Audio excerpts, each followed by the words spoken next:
Shots fired near Duke Energy facility in South Carolina. No, this is not deja vu, and no, this is not the one that happened in North Carolina. Apparently, something happened here, and it is not good at all. The men that did the North Carolina job still have not been apprehended. Men or group or PSYOP, whatever it may be, they are still at large, and now they said an individual opened fire near a Duke Energy facility at Wateree Hydro Station in Ridgeway, South Carolina on Wednesday. It says, according to multiple sources, the individual pulled up in a truck outside the facility at 5:30 p.m. Eastern before opening fire and then speeding away with a long gun. It says several Duke Energy employees witnessed the event. No one was injured. It was not immediately clear how many people were in the truck. A law enforcement official confirmed to CBS that the shots were apparently fired, and it says Duke Energy said it's working closely with the FBI to investigate the issue. We are aware of reports of gunfire near the Wateree Hydro Station in Ridgeway, a Duke Energy spokesperson told CBS. No individuals were harmed. There were no outages reported. There is no known property damage at this time. So one thing I want to point out is prior to this North Carolina event, almost all of these events with, I guess, the PG in California, that event where 17 different spots were hit with sniper fire. Besides that one, there has been almost no publication of this, so I'm growing very weary of why this is actually being put out there, why this is being publicized when there are over 700 different events, including drones flying over, people purposely driving into it, people taking chains, arson, fire, whatever it may be, doing those events, and those, basically go to the DOE and stop there. They do not put them out in public. So I'm growing increasingly curious of why these are now all of a sudden at the front of the news. So we have lots of questions. No matter who is doing it, the end result, if this happens, is that we lose power as civilians. Of course, that's not a great thing. Most of us are not backed up, and if you are backed up, there are going to be plenty of your neighbors who aren't, and if it's a long-term thing, it's going to be a dangerous situation. We'll talk about this and pretty much everything else that's going on in the world right when we come back. We'll be right back right after this.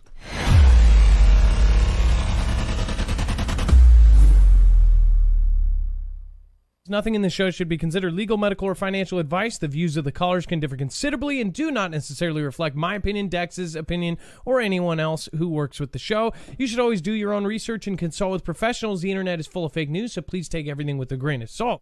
If you have not already, it helps us out if you end up going through any of our affiliates, and it helps you out if you end up protecting yourself against cybercrime. NordVPN is one of the best and one of the easiest to use. If you do not have a virtual private network, it protects your IP address, which is your online identity, which actually connects to your real address and everything else.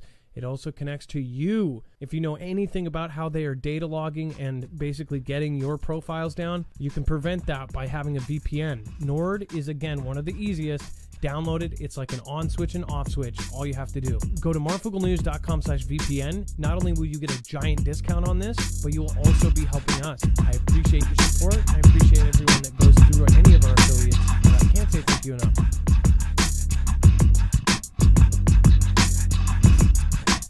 They say we're aware of reports, right? Well, we'll see what's going on with this. What is going on, guys? My name is Adam, aka Marf, and this is Marfoogle News. Tonight, we have collected everything that has happened all over the world, and we are going to bring it to you in a short amount of time. So if you're new here or somebody just suggested my show, remember you can always go over to marfooglenews.com and not only sign up for our email alerts and notifications directly from us, but you can also see every single article, tweet, video, picture, document that we're going to share.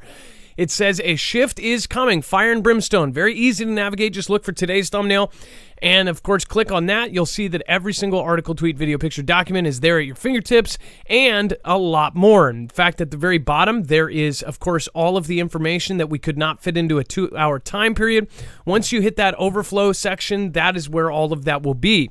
A lot of time goes into that. Of course, make sure to use that as much as you can. All right, and it is all archived, so that way if there's a story that you remember me talking about or if something happens you can actually go up to the top right corner and search any keyword or any kind of story, and it will go back to that story and when we covered it. Let's bring in my co/internet brother, Dex James. What is going on, and how are you doing? Hello, Adam, and hello, Fugel fam. I'm doing just fine. So, Dex, South Carolina just got hit. I mean, like, this is North Carolina.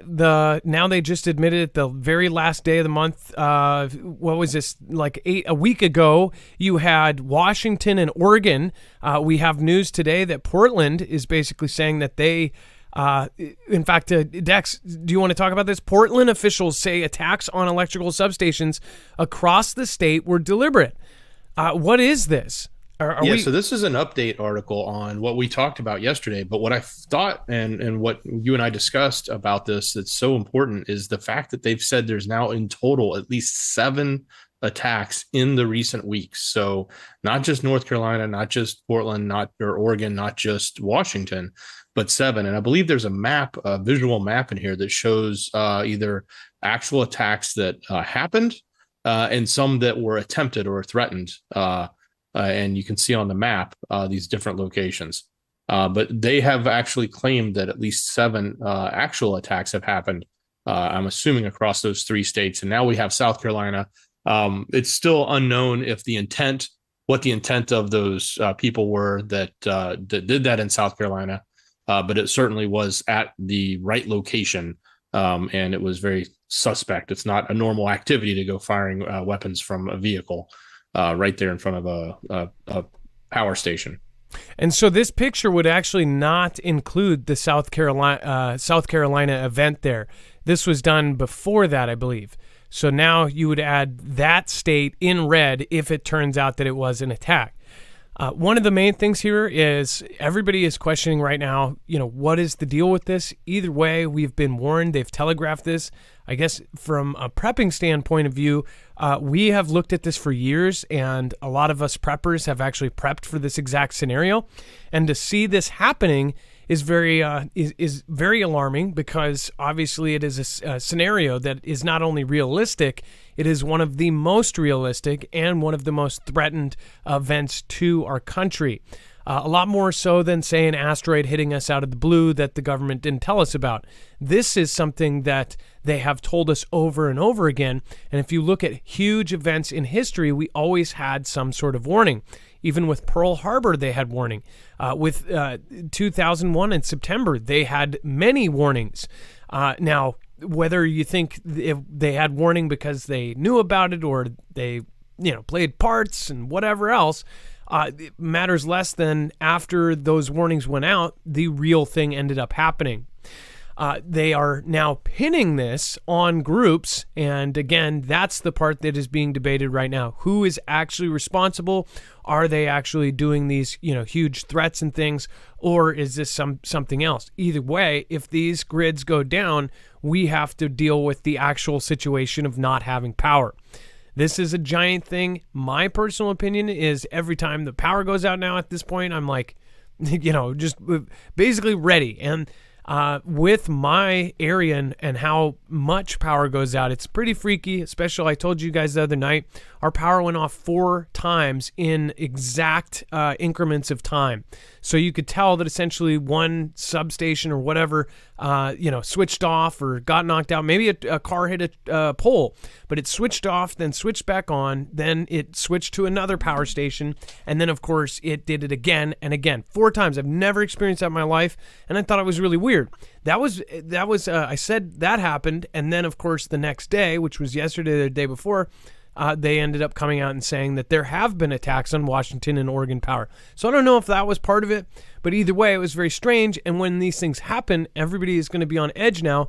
I would say you will feel a whole lot better if you are prepared, if you have extra food and water, if you actually have a plan. Many people do not have a plan. So I did ask Survival Living if he would come on. I know that he did a video on this if you want to go over and check it out. He talked about the South Carolina events, and then he also talked about some other stuff. I asked him to come on and bring us some information as far as trained information on, what to do in this kind of scenario. So we'll see if we can get him on in the next couple days. I hope that this doesn't happen. But again, it is something that out of all of the crazy things that we talk about and that we have theories about, this one is not only the most realistic, but it is the most probable. So remember, go check out Survival Living, Alaska Prepping. There's a whole network of people over on marfooglenews.com/friends. There's all sorts of great channels down there. These are all channels that we vouch for and we think are really great. All Day, Every Day Preparedness, again, another good channel. Survival Living, Magic Prepper, all sorts of great people. So make sure to go check them out over there. All right, and then Dex, do you want to talk about the world changed overnight and the Zero CV overhaul brings joy and fears? Oh, well, yeah. So literally, like overnight, everything changed in the sense that they have, they're now back to work. They're now, they've relaxed a ton of the rules that were in place for Zero. People are literally ripping signs down off of buildings and other places where there's these restricted posts that were up telling them what they had and they needed to do and didn't do. I think they're probably still being a little cautious, but it's obviously a response to a couple of things. And there's an article that we put in Overflow, because we don't cover too much of this here, but that goes exactly what I said yesterday, which I'd suspected Apple and Foxconn had pushed the government. And that's what came out today, was that they actually did push for that, because I think it was just, my opinion was it was a financial issue for them, a huge financial issue, in addition to all of the uprising that they were seeing. So they didn't want to continue to have to quelch this uprising. So it looks like they have made some drastic changes literally overnight. See, I think something else is a mess here. We have been warned for months. Dex, do you remember all of the articles we covered about how if China goes back to normal, if they go back to production and everything overnight just comes back and flights, do you remember what would happen to our airline fuel and all of the other fuels? They said that if they go back to normal business, then it will cause the USA a huge thing. And I remember talking about this and saying, isn't that kind of crazy that China is going to control this if they do decide? And at that point, that was like a month ago, we were saying, if they decide to just drop this CV thing, then we'll be screwed.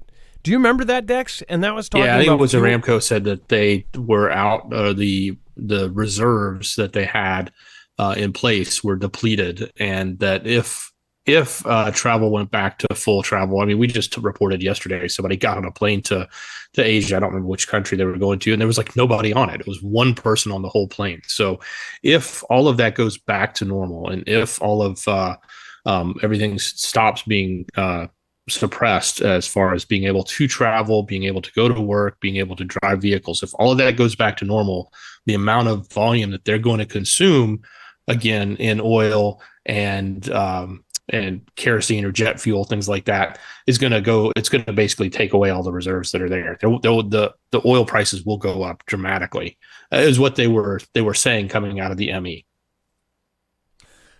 I'm sorry, but China doesn't do this kind of stuff overnight unless it seems very odd to me. Obviously, we saw the white paper protests. The reason why, many people asked on that last show, I mentioned it. And a lot of people said, well, what do you mean by white paper? They didn't want to get arrested. If they had any kind of thing on the paper, if they had something that said, down with the gov or this or that could affect them. So everybody just basically held up a white piece of paper, a blank white piece of paper, so they couldn't be incriminated against it. Or at least that's what they said, right? There was a huge controversy over Apple, because Apple ended up working for Xi and turning off airdrops, or the ability to leave an airdrop for more than 10 minutes, which these airdrops, and I'm not an Apple person, but essentially you could leave a message and then somebody else could pick it up somewhere digitally. They took that ability away, and lawmakers basically said, Apple, Tim Cook is bending over, helping Xi stifle dissent and protest in his country, and basically helping this, Communist Party rule, unattested. And overnight, these protests got bigger. At least that's what they said. There was videos from all over China of showing everybody out in the streets, and thousands, if not tens of thousands of people out in the streets. And that's not something that you usually see over there. They very rarely have any kind of protest. The first one that they saw was just a sign on a bridge, and apparently that sign on the bridge triggered something. Now, we don't know if this was encouraged by some sort of 3-letter agency from a different country to screw them over. I don't know, but that's what's being accused in their papers. There's basically saying that the influence came from the USA. This is also a reason that he could tell his government why we're the enemy. If you didn't know it, last year, or I believe it was in December of last year, they actually put out a paper through all of their mouthpieces, through the Global Times, the Shenzhen Daily, the People's Daily, and it was an op-ed that was personally approved by Xi that said that not only did we create the thing that went around the world, but we created it and we did it on purpose, and that it was an attack on them. That was something that went out through all of their approved and very, very monitored newspapers. So essentially, they told everyone that, takes that as gospel, everyone in China, that the USA essentially did an attack on them. That's some real deal stuff. And I showed you that document, and I showed you those papers. I actually got that from Serpent ZA. That's how I found out about it, and he has a great video, much better than my video on it, so make sure to go check out his video on it, because it's pretty amazing what they said in that. And in that, a lot of people looked at that and said, this is preparing for World War III. Not only that, they toned down the whole feminine. They wanted to take feminine men off of television. They are basically gearing up for war, and they're taking eyes. Oh, they do not want any kind of idols. So they have taken people that are idolized in their country and basically stripped them not only of their positions, but of their money as well. There was one person who was heavily idolized on their equivalent of a shopping network, but it's like shopping network on crack. It's like billions of people watch these shows and they're fans of these people. One of them, they stripped their entire fortune through a customized fine, and basically took all their money back. I mean, that's the kind of stuff that happens there. You could get rich, you could be a billionaire, but overnight they could go, oh, well, we're going to give you a $1.01 billion fine, and it's due immediately. And then all of a sudden you're brokey again. So there's lots of things going on here, and I think the general public, if they do follow, then they know what is up. I think that the reason why people do not see World War III coming is because, and I might offend some people, but they're just simply not following things closely enough. If you follow it closely, you'll see the big picture. It is very dismal, and I hope that it's all some circus for a show, I really do. And then Saudi Arabia signs Huawei deal, deepening China ties on Xi visit. So Huawei, which we have basically thrown out and said that it's evil, they are basically welcoming them with open arms. This is the phone company that was a big deal during T-Man's reign that they said was possible, shady stuff going on, and this was a company that was actually going to surpass, if the data held correctly and if the graphs held correctly, they were going to surpass like Samsung and Apple if they kept going in the United States and everywhere else. That ended up stopping when, I believe, Dex, was it a ban or what did they do? How did they get rid of Huawei here? Well, they banned the technology, and they banned any of its technology being used in the U.S., and then a lot of our allies joined in on that. Yeah, so basically we made some rules that screwed one of their biggest money-making companies, that screwed Xi's country. That's why I think there's so many people in our country and politicians in our government that actually help China. And it's almost like we have two sides. And I know that sounds stupid, but it's not like left and right. It's like two sides of left and two sides of right. And both of the sides on both sides are trying to either help or hurt China. So you do have some, I guess, good guys and bad guys on both sides. What do you guys think about that? Let me know what you think in the comments down below. But Dex, we just showcased yesterday that they welcomed Xi, and they were basically going to welcome China like they welcomed the U.S. with red carpet treatment, dancing sword shows, and all sorts of crazy stuff. And they're basically treating them like royalty, and that's not a really good sign for us.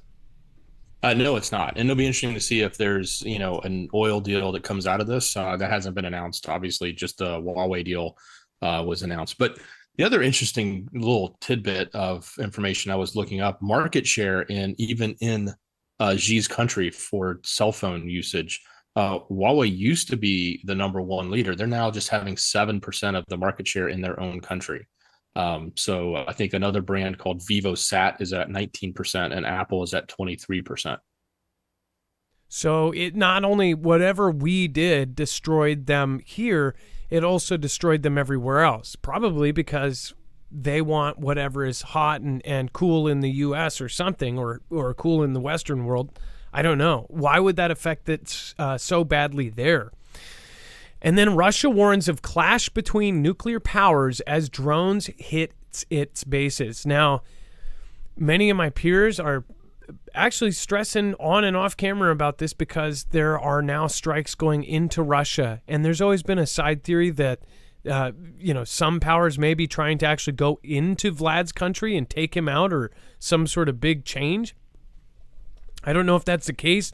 But one thing we know is if they start taking out targets in actual Russia, the fact that the U.S. and NATO are directly involved, not only with the training and military, and even they've had troops in UKR, then that could trigger something a whole lot bigger.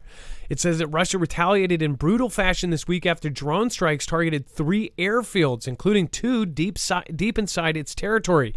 The last strike came on Tuesday morning against a Russian airport just across the border from UKR, but it was preceded by 2 others on Monday that saw drones penetrate hundreds of miles into Russia. The first strikes, which UKR has not claimed responsibility for, vaguely calling it karma for Russia's invasion and air assault that began in February. Drew a new barrage of missiles from forces taking aim at dozens of targets in UKR. So again, it says Russia has been trying to demoralize UKR and their army by knocking out power and water infrastructure. Monday frenzied attack on cities and towns across the country saw more than 70 missiles fired. According to the UKR officials, Kiev's governor said that about 40% of the capital region was left in the dark, but the impact of Moscow's assault could have been far worse were it not be for UKR's missile defenses. Now, I want to point out, it says that... remember how they said that they were running out of missiles and that they were almost out of everything? And I have said the whole time, I don't believe that. They've been preparing for decades and decades for a WW3, and I don't think that this smaller battle where they've been sending in their garbage and their old military equipment, their old rifles, their ancient tanks, all of this, I have not thought that they have leveled UKR. They probably have enough missiles to level the U.S. with regular missiles, not nukes. So I don't think they're out.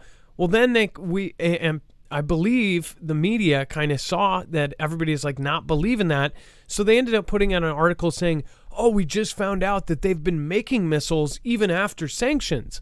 Well, it's no, duh. The sanctions that were supposed to stop them from making missiles in their country, they didn't do anything.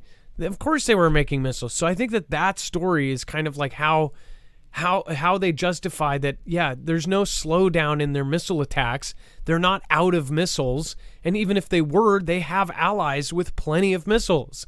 Just as we are sending gear to UKR, they could call any one of their allies that is, abstaining or staying neutral and say, hey, I need these. And they would give them to them. Of course, they covered that NK was supposedly giving them artillery shells. Maybe that was just an excuse to tell the people why they are still, totally locked and loaded instead of running out and fleeing. We'll talk about here later about the contingency plan that came out yesterday, which they have dubbed Noah's Ark. That's Russia's plan or Putin's plan to flee after he loses the conflict. That's what they said it was, where basically it's an evacuation plan called Noah's Ark, just days after Elon Musk posts a picture of the Space Ark 1968 vision that looks exactly like the BFR, taking 2 of each animal to space. We'll talk about that later. Again, last night's show was absolutely nuts. More on that, and then more on Twitter in just a moment. And then before we talk about the Kremlin appears to scale back its ambitions in UKR, which personally I think is Ganda, I want to remind you guys. So we have talked about this for years, way before any of these events started happening. And I know that a lot of you have already have some sort of system to back up your power. But if you don't, you should get something like a generator. Again, we highly recommend the solar generators.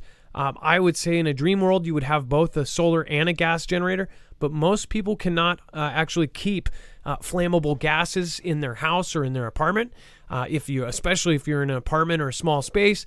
But if you have a solar generator, this is something where you can put a solar panel in your window and still have power no matter what. Again, this is a great system. It's a great company that makes high quality stuff. They're built like tanks. In fact, they're incredibly well built, and they will last for decades.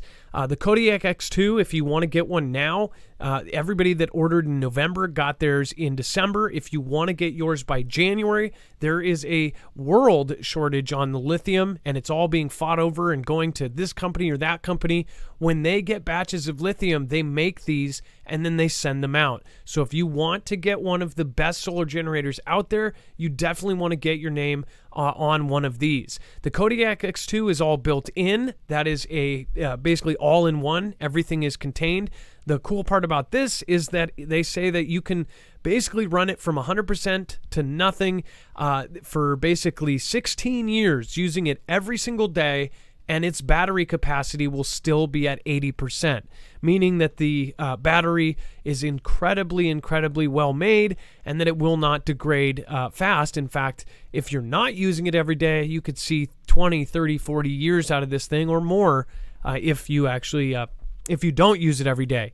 But that's incredible for lithium. Lithium, as many know, degrades over time, and this is basically one of the slowest degrading batteries out there. So make sure to go check it out, and it also charges faster than any other comparable system. You can charge it by your wall, you can charge it by solar panels, and you can charge it by your car. Also check out the Flex 1500. That is their flagship system that is modular. It can actually be stacked like Legos. It is absolutely silent, which means no one is going to hear it from 3 blocks away. And you can actually mod it to where you can triple the input from solar panels. There's a mod that's about half the size of a battery that goes in between, like a sandwich, like it's what's being shown, only it's half the size of one of those batteries. And it's basically sandwiched in there, and it allows you to charge 12, to plug in 12 solar panels rather than 4. It's an amazing system. Go check it out as well. That's the Flex 1500. There is a longer wait on that, but it is definitely worth it. marfugglenews.com/energy. And you will not only get a discount up to $170 off on certain packages, but you'll help us out.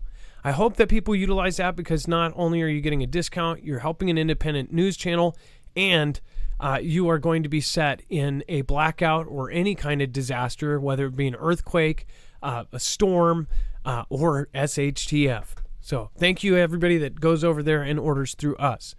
All right, and then Kremlin appears to scale back its ambitions in UKR.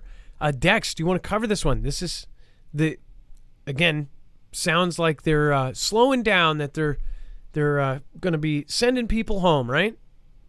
Well, that's at least what they're reporting from Reuters out of London. That said, Vlad said that on Thursday that it was still set on securing at least the bulk of the parts of the east and the south that it has claimed as its own, but appeared to be giving up on seizing other areas in the west and north that that UKR had recaptured. So, as you know, they originally went in, grabbed Kiev, grabbed a lot of locations around there, and then that quickly just fell back. I guess it really depends on how you look at this. If you go to the original intent that Vlad set out, which was to capture and annex in some of those eastern portions that were heavily had a population overlap with the Russian population, And that seemed to be what his publicly stated objective was, although everything we've been fed and everything that it seemed that he was doing was more along the lines of how does he take the entire country. And then we saw pictures of Moldova, and red lines moving into Moldova, et cetera. So that was the Belarusian president that had shown that on his in a backdrop when he was doing a press conference. So it's depends on what you believe. It depends on, and it's hard to say what you believe when you're listening to these, superpowers make statements about, conflict, because they're always going to say what they need to say, that's appropriate for the moment and appropriate for the messaging they're trying to push out. It doesn't necessarily mean it's true, or that it's even in line with their mission. So you take it all with a grain of salt. We continue to watch this reporting come out on both sides, pushing one narrative one way, another narrative the other way, and we'll continue to walk through these as we see them.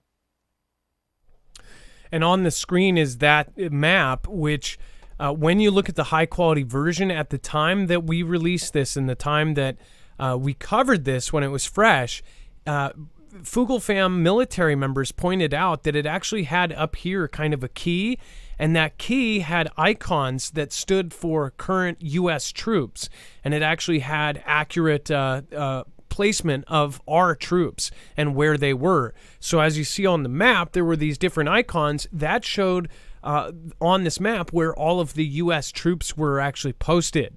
So that was kind of freaky, on top of the fact that it shows these arrows, and one of the arrows looks like it is going straight into Moldova, like it is an invasion plan.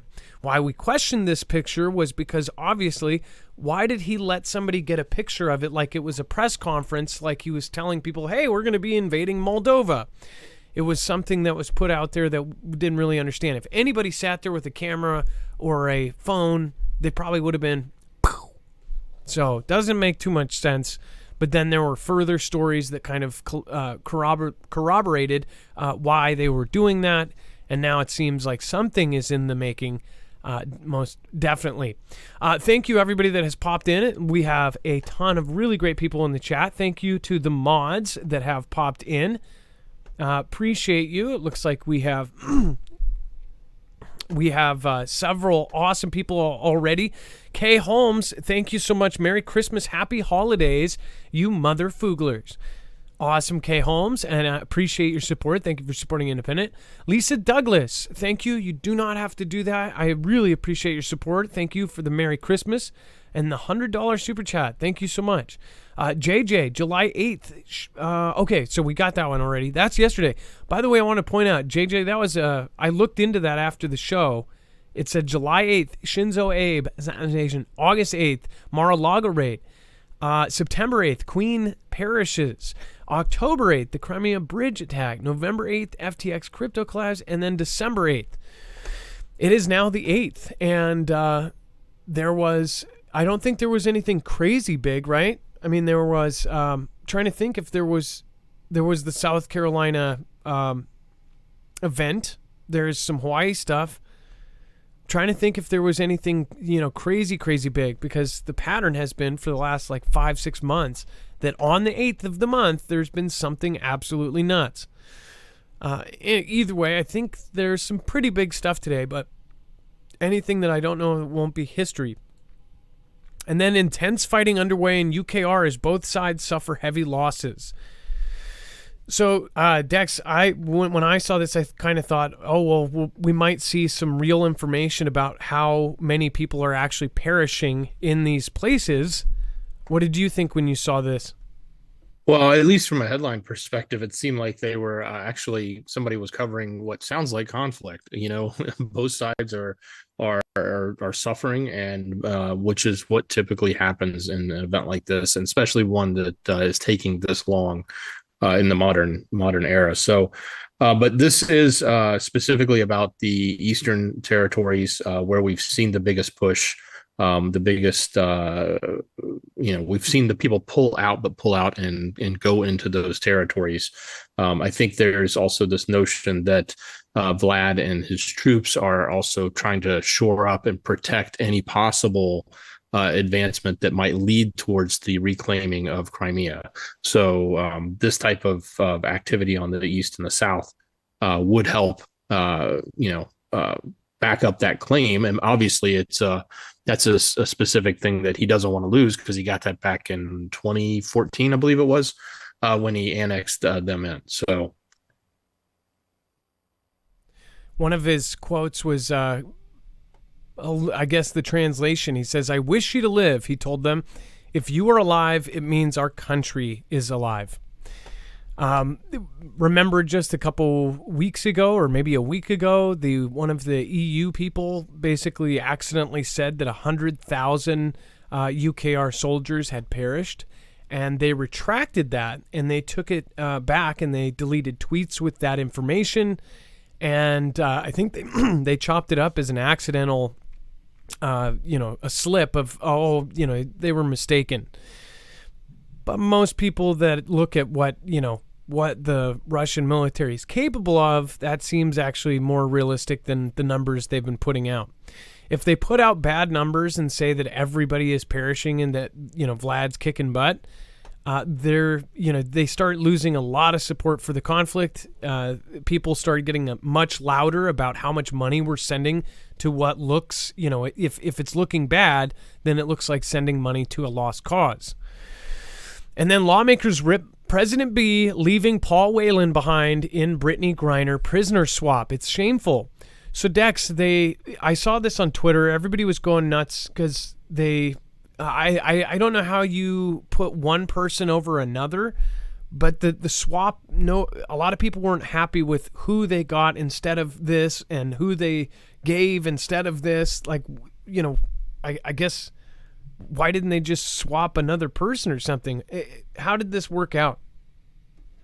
Well, apparently, we swapped for the famous basketball player, and we traded a arms peddler or dealer, and who is obviously connected to doing bad things with the military. And instead of exchanging that for a military person, like Marine Paul Whelan, who's been there for 4+ years, and they've been trying to negotiate a deal.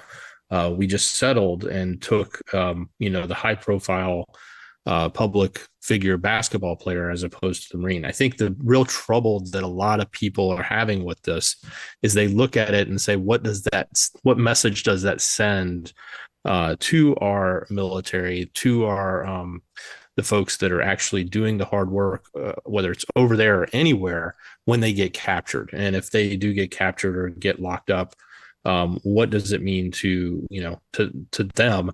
And at the same time, it also sends a message, I guess, that what they're saying is it sends a message to the rest of the world that says, hey, if you do need to trade out, one of your, military people that we've captured, all you got to do is grab a high profile person, and, the administration will trade up and not, you don't have to grab military people. And apparently she is a LGBTQ advocate. She's of course. And how long has she been there? You would think that it would be about how long, if somebody's been there for years, like 4 years, you would think that would play a part as well. But maybe whatever's going on here, it's I just wonder why if they were going to do this and make this kind of trade, we don't have anybody else we could trade for Paul as well. Like, was there nobody else that they could do as well? Of course, it shows me that if people are screaming about this woman on Twitter, but they're not screaming about Paul Whelan, then they're going to just quell whatever, social media is saying. Because I know that there were a lot of social media posts about her. Where's the support for Paul? That's what I don't get. People should be putting him on pressure. The guy's been there for 4 years, since 2018. Think about that. He's been in a prison throughout all of this thing that went down with CV-19 and stuff. That entire time he's been sitting in a Russian prison. That's nuts. You would think that there wouldn't be a trade. It would be like, we're going to invade you if you don't give the dude back. I don't know what he's being accused of, though. So what is Paul Whelan accused of? Is he being accused of being a spy, or how did he do a crime there, or what? Do we know? Well, I do know that Brittany was in for 10 months. She had a 10-month detainment and then sentenced to 9 years in prison on drug charges. I'm not sure what Paul's he's a 16-year sentence on espionage charges, but they say that they're trumped up charges. They're not legit. Of course, everybody else will say that, but I'd like to believe that too. But I haven't studied it. Trinity so said details, supposed but I know that spy, but he's not. Right. General consensus in chat is that he's not a spy, but that's what he's getting put in for. She got put in for what? I'm assuming, possessing drugs. And then the ruse that could dupe Putin into another crushing ambush. Just weeks after UKR forces liberated the city of Kherson in UKR and kicked Vlad's forces out, major questions remain over which counteroffensive campaign Kiev will launch next and where Russia's next defeat will be as the cold winter weather begins to settle in. Tackling Vlad's forces in Zaporizhia region could be a logical next step for the UKR forces. A win in Zaporizhia would help UKR cut off Vlad's land bridge to Crimea, the peninsula Vladimir Putin illegally annexed in UKR on 2014. It's said that has been occupying ever since. Vlad's hold on Crimea is even more vulnerable now that Kherson, a key foothold in north of Crimea, is back in UKR hands. In signs that they may be anticipating a fight, Vlad's forces are working on bolstering their defenses near Zaporizhia, though analysts say that there are no indications of a buildup of troops or equipment near Zaporizhia, according to the Washington Post. We don't actually know this, and the rumors from the Fuglefam military is the current military are saying that Vlad is sending in tens of thousands of troops and now finally sending in pretty much all of his new stuff, his T-90 tanks, the Terminator tanks, and all of that. That is the speculation right now. So again, with this, it's like, what the heck is actually happening? Now, Dex, I was going to ask you, can you talk about the U.S. conducting analysis to ensure it has enough munitions to stockpile? Yeah, so this is like it's just so funny. We always make these statements and we question these actions that are happening, and it seems like a day later, a week later, a month later, then it comes out in the news, or it comes out in actions with our military or whatever. Whoever that is imposed. And this is one that we've been saying all along. Hey, if we keep giving away everything we have to UKR, then what does that mean for us? And, we had reported a little bit about some lack of certain types of munitions that needed to be replenished that were dwindling. Well, now apparently the U.S. is actually conducting analysis and checking through their stockpile to make sure we have enough, not only to continue supplying UKR, but also to support ourselves if something happens with, Taiwan or NK, or any other type of major conflict that might go down. So it's an obvious thing that you would think we'd be doing, and now it's coming out publicly that we are. And I hope what we find is that we still have plenty of munitions left, but if we don't, hopefully we can get them replaced rather quickly. What I hope doesn't come out is it comes out and says we don't have anything, we've depleted everything, and we're a sitting duck. Well, we've given enough to everybody else. Thomas Corey said, what was that? Thomas Corey said, what about the buildup of tanks in Poland from the U.S.? So we actually, I believe we talked about that yesterday, the day before, and Poland in itself is mobilizing. Everybody is talking about how Poland is getting ready.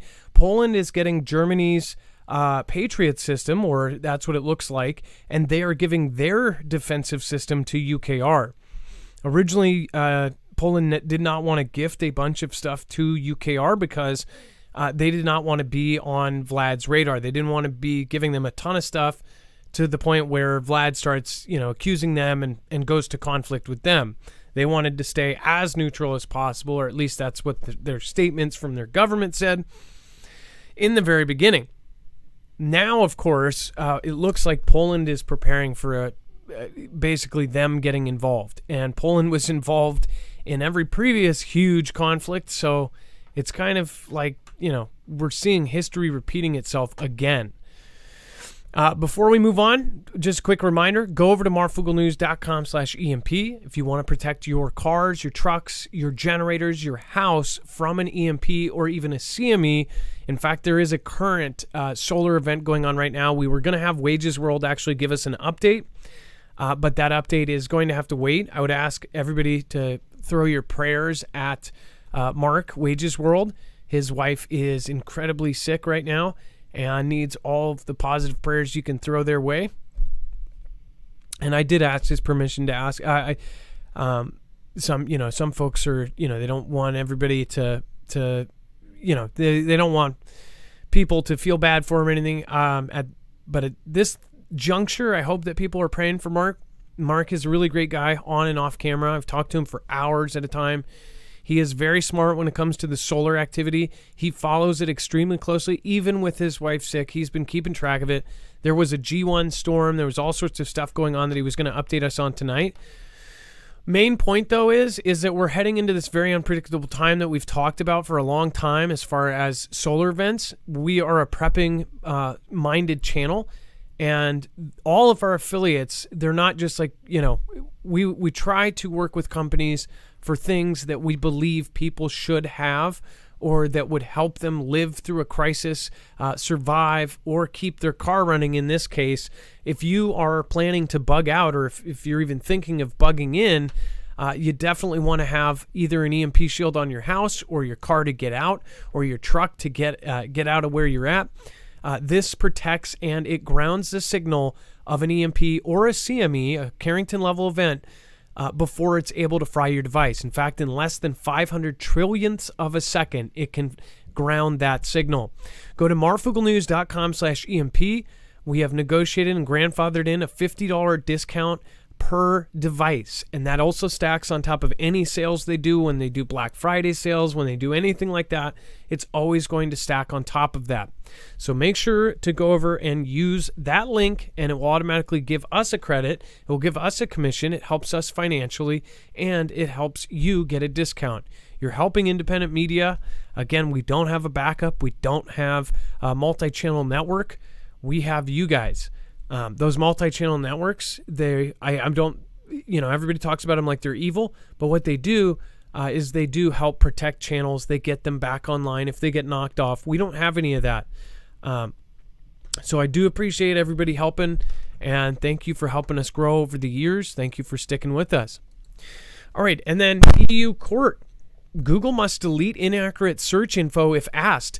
So this is a pretty big deal, and I don't know if it's going to have global effects. I don't know let me know if you guys believe there's a bad part that may be to this. But say there's inaccurate information, or there's something out there about you that is completely incorrect. Well, as it sits, it could show up at the very top of Google, and when people Google that name, it could pop up and it could show people. Well, in this court, it looks like they are trying to do something about that. Dex, is that what they're saying? They're basically gonna. They've relaxed the law. They've relaxed the laws on it and are forcing Google and others, but specifically in this example, to respond and take action if a user provides their own proof about the inaccuracy of the information. And instead, what it was before is you had to go all the way into a court of law, hold a case, get the case adjudicated and go through the whole process, and then get a court ruling and then come back. And that's takes a lot of time, takes a lot of money, employs a lot of lawyers, things like that. So now what they're saying is, hey, the end user just needs to provide valid proof, and the onus now falls onto the search engine here, or the platform, OOG, so to speak, to actually have to now deal with that and either remove that or suppress that from the search results. Do you see the problem here? And a lot of people, Carol McLean and others, are saying, well, who decides what's wrong? So say if somebody is making a claim about a company and that company is protected, say by the forces that be or the left-sided media, the left-sided media could put out a Snopes basically saying, this is inaccurate. And then that would be used. They would send that, piece that essentially says that it's inaccurate, and they could get that wiped and deleted off of Google. That's my opinion of it. Like, I think about it in that way. I'm like thinking, what's the angle here? Where's the catch? Because it's awesome if somebody is talking smack about you, literally defames you and puts bad information out there, or if it's inaccurate, anybody who's online knows that happens. Then if you just say, hey, this is the real truth, it's inaccurate, delete it. That's not how it currently works, and it doesn't work like that anywhere else. They basically are able to go to Google and say, this person's saying that I took the life of 3 other people. Well, my court case says I took the life of 2, and they will delete that piece. Right now, before this, you would have had to go in and sue the person, get a judgment, a ruling, basically saying that. So I wonder if this is going to go to other places. This would definitely help bigger groups that were able to tie into, say, somebody at Snopes or something. Because if you look, and this is just my opinion, Snopes has put out stuff there where it's something where we're all listening to somebody speak, and they say, you ain't black or whatever. And they're like, no, he said you ain't bark, right? And we're all hearing the word exactly how it's pronounced, and they go, nope, false. He meant bark, so that's what he said. No, he said this, but you're saying he said something completely different that nobody heard. But they can say that because in the context, they don't say it was a slip. They just say inaccurate. Well, they could then use that and then delete that off the internet as one of the top results, especially if it's harmful to a big company. Or what if somebody says 99% truth about something that a pharmaceutical company does, but the 1% they say, well, they spelled his name wrong. Delete it.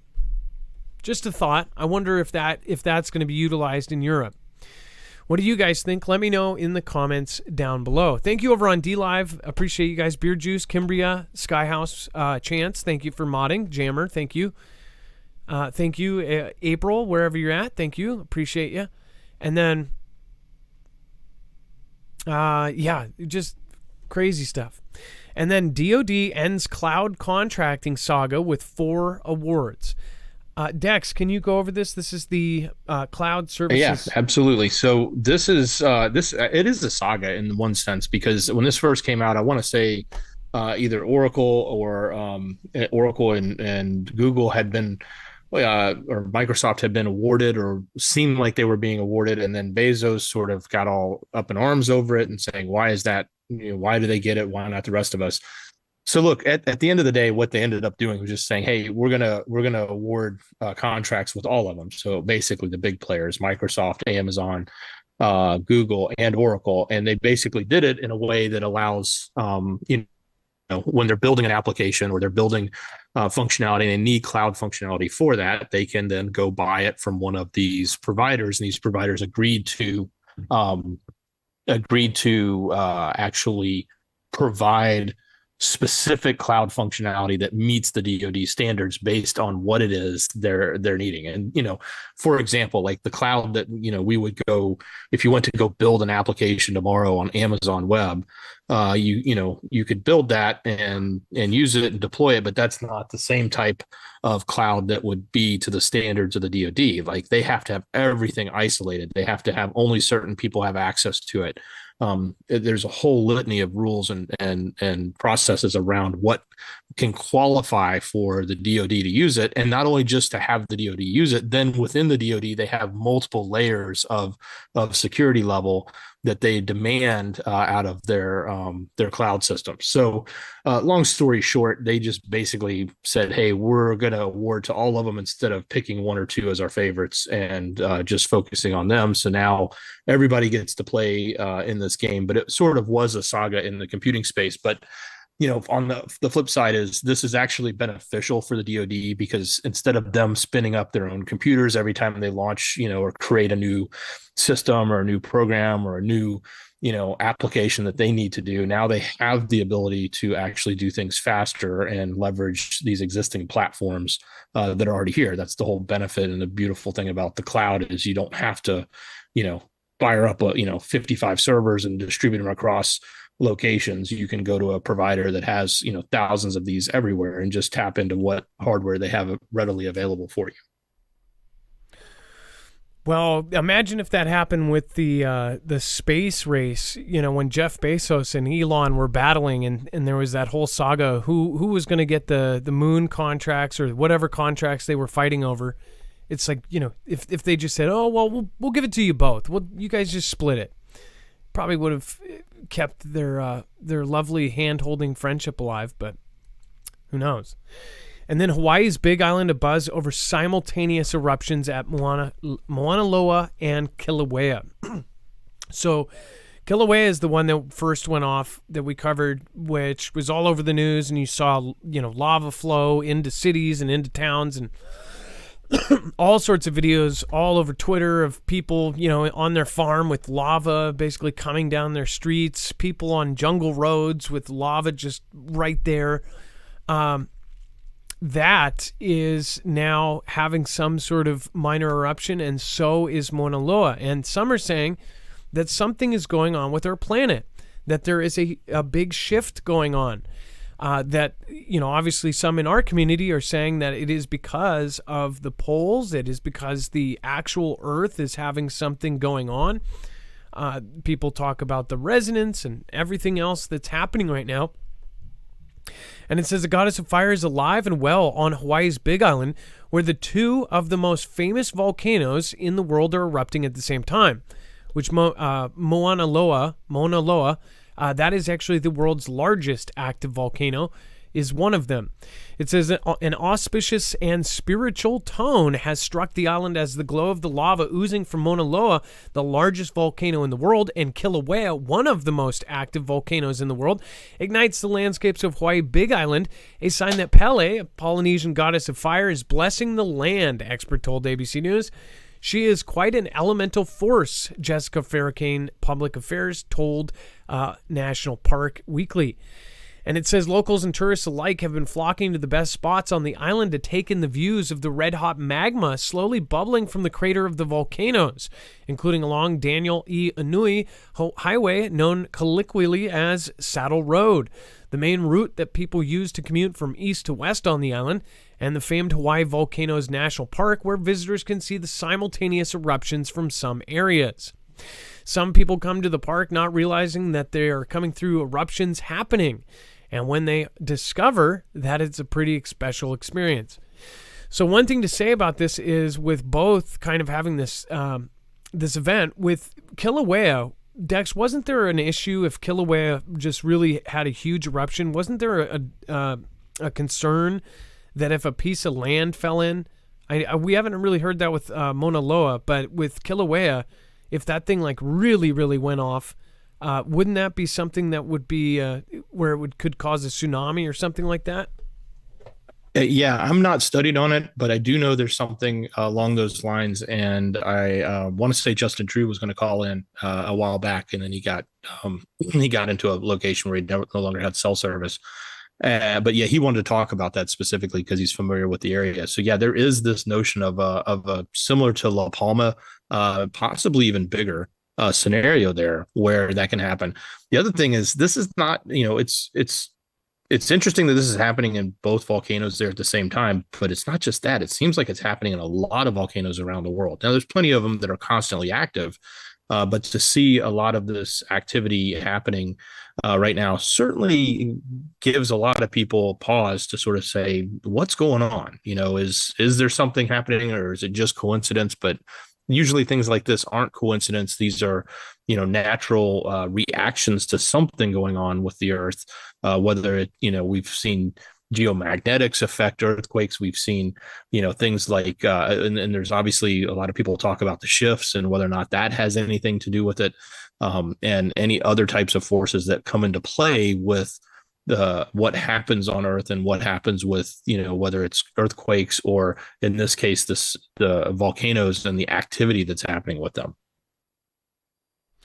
And it shows as of 3 days ago that there were at least 10 that were having activity and that were having a lot of things going down. I know that the Dutch Sense crowd and the community there has been watching it very carefully. A lot of people are tracking all of the different seismic activities that are going on around the world. We haven't had a seismic year like we did quite a few years ago when it was just like nonstop earthquake after earthquake. One thing I wonder, and this is just off of my side, tinfoil hat mind, is if something with the moon or something with what is going on with our wobble, or all of the weird events that have happened, like the Earth ringing like a bell, or the Earth being off axis to the point where our days shortened after that last earthquake. If something is in the making, if some bigger event is possible. What do you guys think? Give me your opinion in the comments down below. I'd love to hear it. And Funky Blue, thank you so much. I appreciate your support. And Heath Spear from Australia, thank you, Adam and Dex and the mods, to everyone.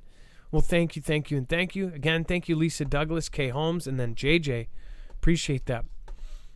Let's see here. FTX spokesman Kevin O'Leary says he lost $15 million payday from crypto firm. Investor Shark Tank judge and CNBC contributor Kevin O'Leary said on Thursday, he's the bald one, I believe.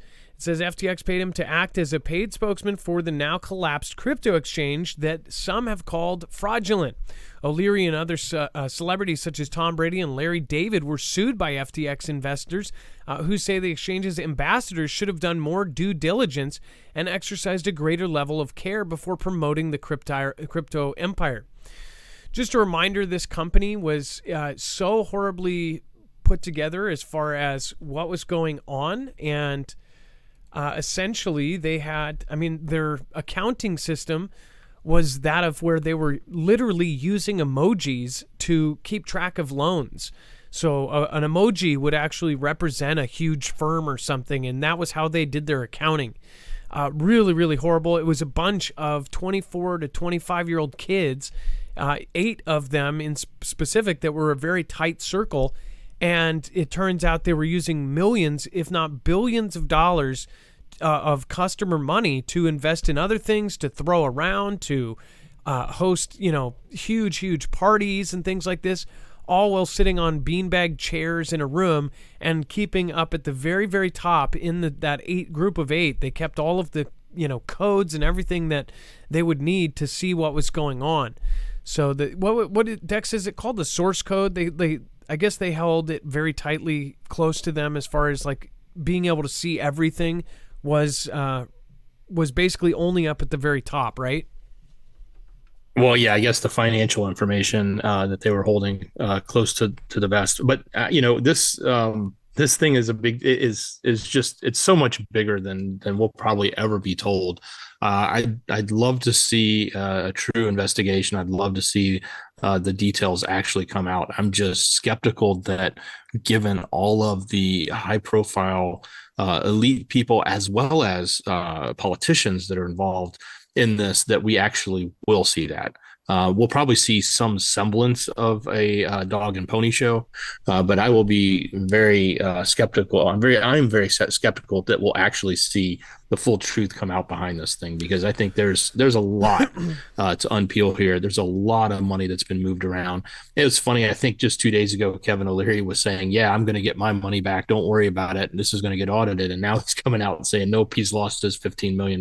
So, this is. There's a lot that's going to happen here. Well, this will probably play out for a little while. This is much bigger than Enron and a lot of other things that we've seen in the past. Yes, and it's a huge scandal. Politicians are involved. UKR is involved. UKR was putting money into FTX. All sorts of really crazy events happened throughout this, and he is still not in jail. And there's lots of articles coming about why the real reason he's not in jail. We know the real reason. He donated $32 million to different politicians, and then his partner donated $23 million to different politicians on either side of the aisle. So they're protected somehow. They've got friends in high places, and they probably have money sitting on in offshore accounts that if somebody were to come arrest them, before, as the cops were heading there, they would get some sort of call or have a Black Hawk helicopter come down and say, hey, no, we've got a secret operation going on. We need him for something. Yeah. Something is going on. Or he's the patsy, and they said, hey, we're going to need you to take the fall, do 3 months in jail, but then you can keep whatever money that we siphoned off together, something, because it's just so odd that right after right around the midterms, all of this went down, and it's like either something, and it was when it was found out. What was that? What was the event that happened right around when it went down? It wasn't it the UKR stuff that came out as this happened? Like right when it happened, that's when all the UKR stuff came out. I thought and the announcement of T-Man running too. Yep. That's right. They needed something gigantic. I don't know, though. You don't just create something like this. This was something that was in the works. This was a huge scandal. One of the hugest scandals of our time, and barely anybody knows what the hell happened. A lot of people don't follow it at all. Like, they don't know. If you talk to general people, they don't know what FTX is. Because the majority of people, are still not on the crypto tip. Crypto people, of course, all know about it. They know about every little step of it. But people that aren't involved in crypto and don't even know how to buy one or buy a Bitcoin or buy crypto, they don't know anything about it. I had to really, really do some deep research to even understand how that all even happened. Because I'm not a crypto person, and it blows me away that it's not a bigger story. And then DHS looking at black belt program to create AI champions across components. Basically what this is saying is that several agencies are looking to build up the workforce's proficiency in data and artificial intelligence skills as part of the ongoing effort to maximize the benefits of these analytics tools. The Department of Homeland Security, for example, is looking to create a black belt program, basically some badasses, to identify data and AI champions across several areas of expertise. Well, translation, the DHS is looking for some of the best people in AI all around, and I believe around the world as well, and they're trying to collect the best people in AI. When I see this, I think that it's because we've publicly came out and said that we are behind China. Dex, what does this make you think of? Now, our Pentagon has said that we are behind China in AI and in technology. And one Pentagon employee, the chief software officer, that they actually created a position for him exactly, he left, and he ended up writing a note basically saying, I'm leaving because I don't want the blood on my hands, and that we are horribly behind, and once you get behind in this field, it's hard to ever, catch up. Do you think that they're trying to do this to catch up to China and to excel in AI? Well, part of me says if they're going to do this, they don't need to announce it. So the fact that they're announcing this and making this public leads me to believe that they're trying to make a statement about it. And I don't know if it's a really good PR stunt on their part or not, but it definitely, you're spot on in the fact that we have been, and we've for a long time said we've been behind on AI. And if anything, this just reaffirms that. The fact that we're trying to make this, super elite program of finding the right people that know the lion's share of information around AI, so we can pull them together and pool them and use them to the best of our ability. Yes, we should be doing that. They probably have been doing that, and they probably would have been doing this without announcing it. So the fact that they're announcing it, just in my mind, it means it's more about a message, and it's probably trying to save a little face, or maybe at least erode some of that perception that they're behind the eight ball, so to speak. but it doesn't actually fix the problem. We are significantly, I think, probably behind, at least based on all of the other information that has been told to us over the years, and especially based on the amount of investment that's been made in Xi's country on the tech side, and with the programs and the education that they invest so heavily in around the computer sciences and the AI side. I pulled up on screen. They launched their first AI-operated mothership, an unmanned carrier capable of launching dozens of drones. And get this, it can do so without a single person on board. This is a giant, giant ship. It looks in the photos, and I don't know if this has any photos of it. Yeah, here we go. This is at the unveiling. This is a gigantic, gigantic craft, and it can be run all on its own. This is insanity. This is an image of the ship, and it can launch drones from it.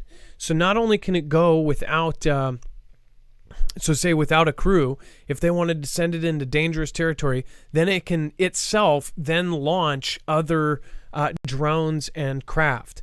These are people down here. So in the lower left-hand corner, you see the size of people and see the size of that. So it gives you some perspective. That could be rolling around the ocean by itself without a crew. Now, there is a crew on it, but it doesn't need it. So if everyone perishes on this thing from homeland China, they could control it and keep it going, launch things, do whatever. They could also put it into very dangerous situations. They're making more and more of this. They are now the largest Navy in the world. They have surpassed the U.S., which you guys know my opinion on. I've been saying it for years. What the hell happened? Which president is directly responsible for this? How many presidents are directly responsible for this? It's like I said, it's like there's half and half on each side of the aisle that are letting this happen, and then the other half is maybe it's all a show that they act like they're trying to keep it in check. It seems like we have now got ourselves in debt into China, to China. And it's like we've got half these people that have sold out and then half the people that are trying to take them down. But it looks like, there's infiltration at all levels in all countries right now. And these guys, look at what's happening. They're opening up police stations around the world. That's something you would see in a Black Mirror episode where one country rules the entire world, and they've launched in every country. They have these police stations, right? What the heck? It seems like it's really obvious what's going on here, but if they don't do it right out in the public, and if they don't physically admit to things, then people are skeptical, or they just don't, they want to think the best. But the worst is happening right now. What do you guys think? Do you think I'm nuts? Let me know in the chat below. Thank you, everybody. Thanks for popping in. By the way, Funky Blue, again, thank you. Steven, thank you for subscribing. Barracks, thank you for subscribing. Streamer S, thank you for subscribing. I appreciate that. And then Ryan B, thank you from Canada. Says, appreciate you guys. And then Pat W says, Pole Shifts connects it all. Been calling this for years, Adam. Be prepared, and soon. We're doing a show on Pole Shift. We're going to put together some information. Again, I think it's going to be a fun show. When I do advertise it, I hope everybody shows up and we have a really good turnout. I would love to have some special guests on, especially guests that know more than me about Pole Shift. Again, I think it will be really fun. All right, and then before we move on, I just want to remind you, make sure to go over to marfooglenews.com/prep. What is over there is a great resource for affordable long-term survival food. We're talking 25-year shelf life, Mylar bag, frozen, freeze-dried foods that will last over 2 decades at a great price. You can actually get the 3-month supply for less than you have ever been able to get it since 2019. It is just under $600 at $200 off, and that means it is literally the lowest price it's been since we started with them in 2019. Go to marfooglenews.com/prep and you'll get that discount. On top of that, there's a $70 off discount on a month supply. If you think about that, a month, 30 days of food, great deal there. And then a 3-month supply, that is an amazing deal because you, of course, have a month and a half for 2 people, or again, you have a great supply for 4 people, at least enough to get by. Most people have an average of 3 days of food in their fridge, and that's pretty horrendous. The more people that have 3 days of food in the fridge when SHTF happens, the more desperate people and crazy people will be out on the streets. Because once the food runs out, that's when people start getting really desperate. So if you want to protect yourself and your family, this is a great way to go. Again, they also have other things there like iodine tablets if you're at all worried about that. And then, of course, they have the Alexa Pure Pro, which is a professional water filtration system. It is, again, a really, really great system. Go check it out. All right, and then Dex. Let's go over the web only. We've got a lot of crazy stuff going on. Yeah. So look, if you haven't wanted to get Netflix, maybe now is the time. I'll tell you that in just a second. Marfooglenews.com. Click on the thumbnail for the show or open up that show notes link on YouTube or Rumble in the description. I'll take you right here. The rest of the stories here. The Royal Rumble, so to speak, is underway. So all the tell-all from Harry and Meghan Markle has come out in a Netflix series, which we've been talking, we've been mentioning it's coming. Well, it's here now. And apparently all the dirt and all the information they're dishing out is there. It'll be interesting to see how the king responds. He might even actually punish them, some are saying. So that's there. If you really, really want to have that detail, then maybe you go resubscribe if you're one of the people that left Netflix, one of the many, many people that did. That might be a good enough reason to get over there if you want to see it. But that whole thing is unfolding. There's numerous articles here talking about what some of the highlights that have been released and some of the potential lashing out that has happened, as well as potential reactions that could happen from King Charles. So there's also an update on Paul Whelan. So I know we talked about him earlier. So there's more information about him if you're wanting to know. The House did vote on a defense bill that rescinds something that the military was mandated to do recently. That doesn't mean it's gone into effect. It's just the House, but it's a pathway, I guess, or a start in one direction. So you can see what's going to happen. We can start watching what's going to may or may not happen there. A lot of updates on the political stuff, what's happened with around T-Man, around a lot of the pundits have said about the results of November. That's there. Of course, the Twitter story has come out again today. So that, and you'll probably find more details if you go to Twitter. I'll put a link up here to the latest thread of the Twitter files. So I'll add that to the show page because I was looking at it right before the show started. That'll be on here, as well as some of the news articles around it. You can see how the media, which is not a fan of that, they seem to be the antithesis of it, certainly aren't going to cover it in a positive way. So lots happening there. There's more updates with Bezos and the Washington Post. There's some very crazy stuff happening in the scientific world, specifically around medical, and some pretty absurd actions that apparently or allegedly are happening in the I country. Oldest DNA on Earth has been found, and it's got some interesting revelations in that as well. Updates from some other political figures, specifically the Peru and what Mexico had to say about what was going on with the coup and the president of Peru, and then AOC in the news, as well as some updates on New York City. So that and a lot more. I didn't even tell you everything that's there. So if you're not going to the website, you're missing the rest of the story. Make sure you go to marfooglenews.com, click on the thumbnail for the show, or open up that show notes link and in the description and click on it right there. It'll take you right here. Easy to get to. And one story that's not on here, Elon Musk is promising to come up with some sort of software that will be able to tell you if your Twitter account was ever shadow banned. No joke, this is what is being claimed by Elon Musk. And as a creator, and there's a lot of creators here, this is pretty awesome, and it's hard not to root for something like this, because I would love to see under the previous Twitter, I made it to 30,000 at least 3 or 4 times, and then got taken down to all the way down to 20,000. And I'm like, there's no way there was 10,000 bots following me. That's BS. That would be 30% of the people following me were bots. There's no way.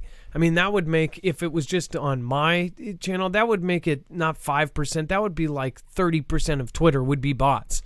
And who knows, maybe there could have been, but that happened all the time. And it only happened around these political events. So I want to know if I like I tweeted, I said, he's going to tell me what I already know, right? Because I've had that happen so many times. Now my Twitter does seem to grow, 100 people every couple days or so. And that's what it was like 4 or 5 years ago when I started it. But I don't know if he's going to say you're shadow banned and you're still shadow banned or what. Go ahead, Dex. Yeah, I was listening to a little bit. I didn't make it all the way through. He jumped in on a roundtable in Spaces with Tara and Ian and a few of the others, Kim.com and others. And, he basically, the gist of what I took from him there was that while these platforms, and Twitter included, will do these things, and he doesn't say that he's not going to do these things, they're going to suppress someone or they're going to stop the reach of someone if they're saying things that go against their terms of service.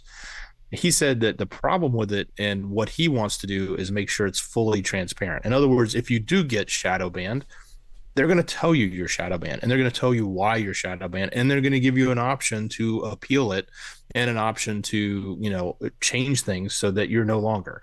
I think that's much better than what we've seen in the past, where we all just know it. We just feel it, but they won't tell us anything. And that's what was revealed. A lot was revealed in a lot of these reports that came out from especially the second round of Twitter files about the tools and about which accounts were banned from ever trending, which accounts were banned from never being able to be seen. In other words, they were suppressed, and they, basically they controlled the narrative of the trending. And you've said it all along. We've said it all along because we could see it, but nobody would ever admit to it. They would say, and they would go in front of Congress and say, no, we don't do any of this. It's just normal moderation. Nothing to see here. When in reality, they really were doing exactly what we all felt like they were doing. No, and it wasn't felt. We knew. If it was anything on the right side that was like a trending thing, like, so say you took what people were talking about recently with the suddenly thing, you put hashtag this suddenly. What it would do is it would find 10,000 results that were just a regular post. So it would be trending on number 1 because everybody is talking about it. Everybody's posting about it. So it wouldn't hide that it's trending. But when you click on that, for the foreseeable future of 100 pages, which nobody is going to go past, it would handpick the results of whatever suddenly was, and it would pick out like, John Forte, 44 years old, died in a car accident, right? And it would do that. Or if it was a saying that was something that was negative against somebody on the left side of the spectrum, and I'm not trying to play sides here, but I mean, anybody that's a creator and that's online knows that it was heavily in one side's favor. In fact, before ever, I never was either side. I was always in the middle. And the only reason I lean to one direction is because I am a creator, and to see how unfair it is, to see what they were doing on Twitter and everywhere, it's like once this stuff comes out, it's like you realize you could never trend if you're on this side of the aisle, ever. That seems like that's not freedom of speech. That's not nothing. That means you literally will never succeed. They are basically not allowing certain people to succeed. Meanwhile, people are doing some horrible things, saying horrible things on the other side, but they are allowed to just, go to the rockets, right?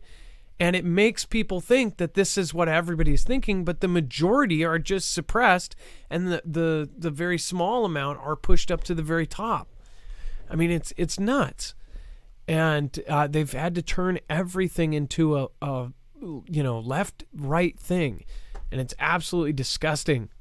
So I can't wait to see whatever it is, because guess what? If you see what it is on Twitter, then you'll know what it is on other ones, because they were all connected.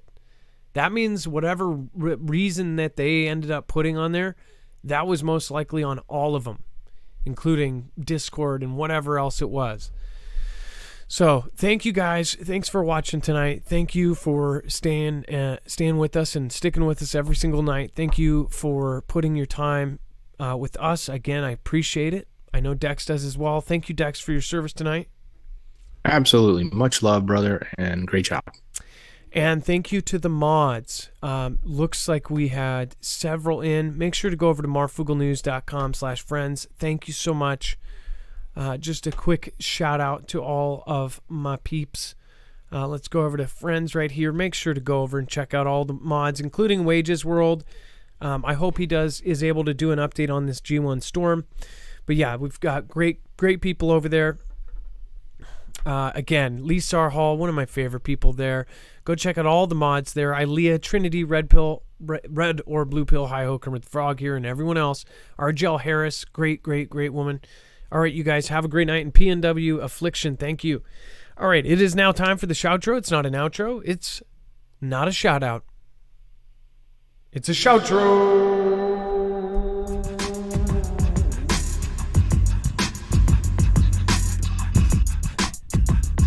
It's where I say thank you to the people that matter most, you.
Here tonight. I've been looking for him. Kenny Crowder, I Pet Mermaid.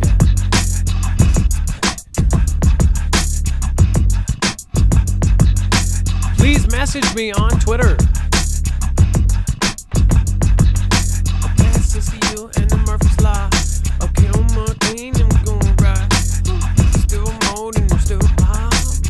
Background with the wool lie. J-Stone, the 78. I really want and I really weed the way. I see the big sexy unknown. And woo, real on the loving him in that loop. Terribly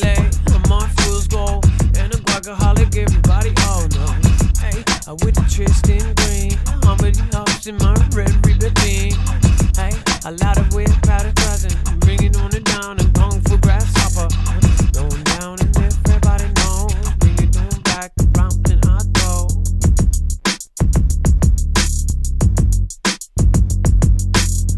Him love the divine, the true, harmonious, just leave alone my love. Behind the window of the store, rip grown bees and great on the bees now.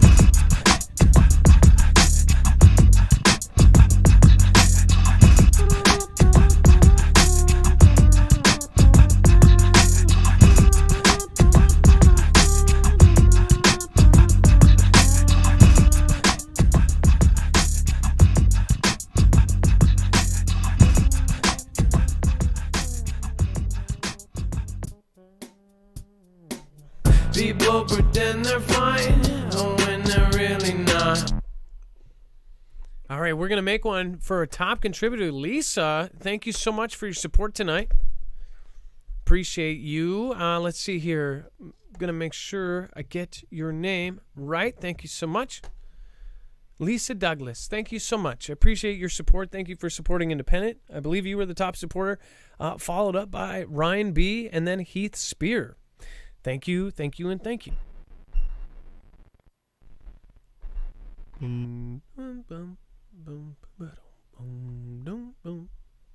Lisa Douglas. Oh, you know what I'm saying?